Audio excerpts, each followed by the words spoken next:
मीरा, आपण तिकडनं निघत असताना बाबा तुला एकटीला थांबून काहीतरी म्हणाले. काय म्हणाले तुला?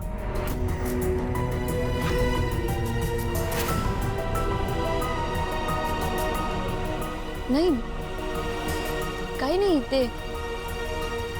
ते त्यांची व्यथाच सांगत होते. मी गावात होते तेव्हा त्यांना थोडं करमायचं ना, पण आता मीरा, तू त्यांना आपल्यासोबत यायला आग्रह करायला हवा होता. त्यांना बरं वाटलं असतं. मी म्हणाले त्यांना तुम्ही चला आमच्यासोबत, पण त्यांनी नाही ऐकलं. ते नाही येणार वेदाचे बाबा. त्यांना त्या जागेची सवय झाली.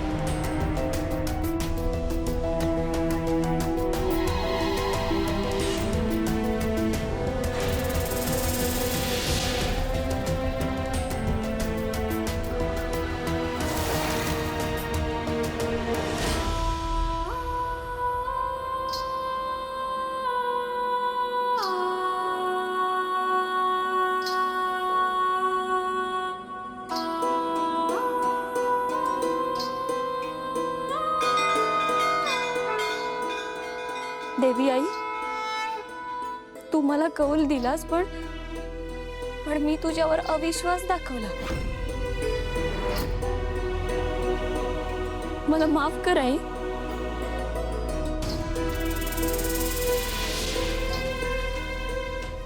तू दिलेला कौल माझ्या चांगल्यासाठीच होता.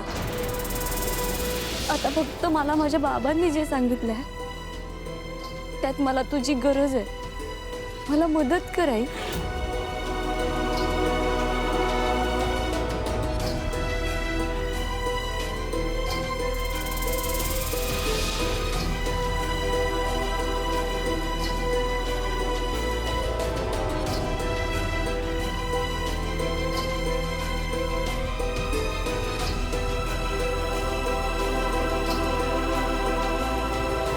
ज्या मीराचा देवीवर इतकी वर्ष रुसवा होता,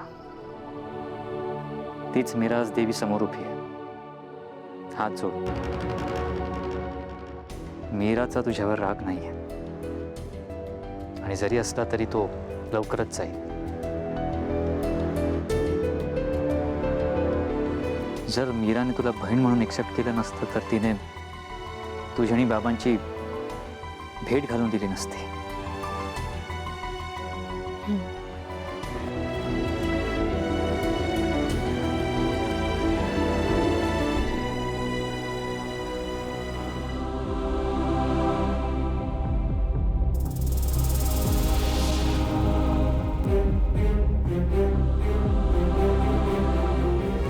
मीराला कौल मिळालाय, पण समाधान नाही.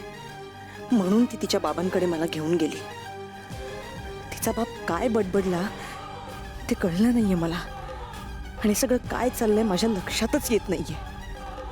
आता मंजिरी मॅडमच याचा अर्थ लावू शकतील. मला लवकरात लवकर त्यांच्याशी बोलावं लागेल.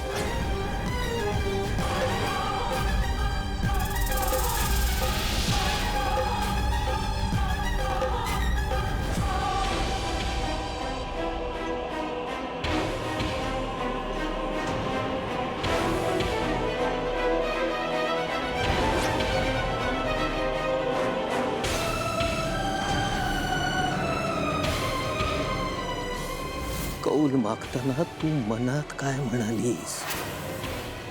देव कधी चुकत नसतो, माणसं चुकतात. हो मॅडम, ट्रस्ट मी. मीराने काहीतरी गडबड केली आहे, पण तिने ती मला कळू दिली नाहीये. पण तुला मला एक फोन करता आला नाही का माया?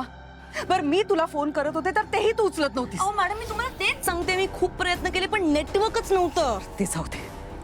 तू त्या मीराचं काय सांगत होतीस? काय गडबड केली तिने? आणि तो जो मेसेज पाठवला तस तुम्हाला मॅडम बाबा, त्याचा काय अर्थ घ्यायचा होता? मी हो तेच सांगते. देवीने कौल दिला, पण मीराला मान्यच नव्हतं की मी खरंच तिची बहीण आहे. तिला विश्वासच बसत नव्हता. म्हणून ती मला तिच्यासोबत तिच्या गावी घेऊन गेली, तिच्या बाबांकडे, खरं खोटं करायला. काय? हो.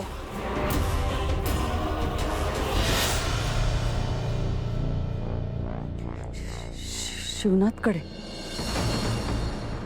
तुम्ही ओळखता त्यांना? नाही. काय म्हणाले मीराचे बाबा? सांगते.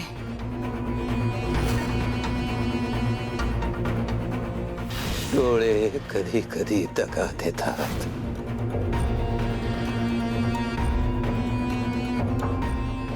जे दिसतं ते असत नाही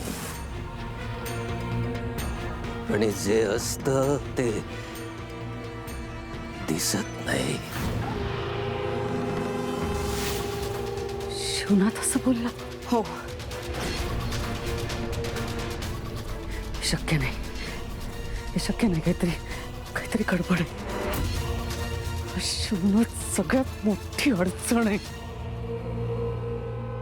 अडचण आहे म्हणजे? मॅडम आपलं खोटं उघडं नाही पडणार ना? मॅडम असं झालं तर खूप प्रॉब्लेम होईल मॅडम. अथर्वला सगळं कळलं तर खूप जास्त. माया, काहीही होणार नाहीये, कळतंय? मी बघते. तू जा तुझ्या खोलीत जा. अहो पण मॅडम, मी म्हणाले ना, मी बघते सगळं. जा जा आणि जाताना दार लावून घे. जा.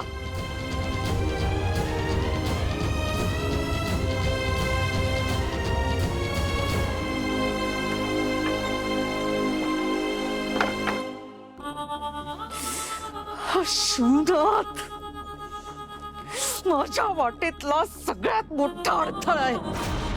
त्या अंबिकाला कैद केलं मी, पण तुझा बंदोबस्त करायचा राहिला. काय करू मी आता? काय करू?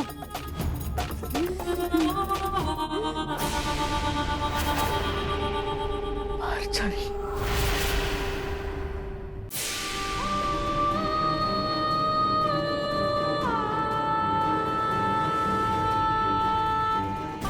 अंबिकाताई, माझा संशय खरा होता. माया माझी बहीण नाहीये. देवीचा कौल मला बाबांनी समजावून सांगितलं. आता तर देवी आई सुद्धा माझ्या सोबत आहे. पण तू असायला हवी होतीस ग मदत करायला. बाबा म्हणालेत की तुला तुझी ताई नक्की भेटेल, पण ती कुठे आहे हे नाही सांगितलं मला. अंबिकाताई, मला माझ्या ताईला लवकरात लवकर शोधायचंय आणि ते मी नक्की करणार. बाबांनी ना मला राधाताईला शोधायला एक दिव्य वस्तू दिली.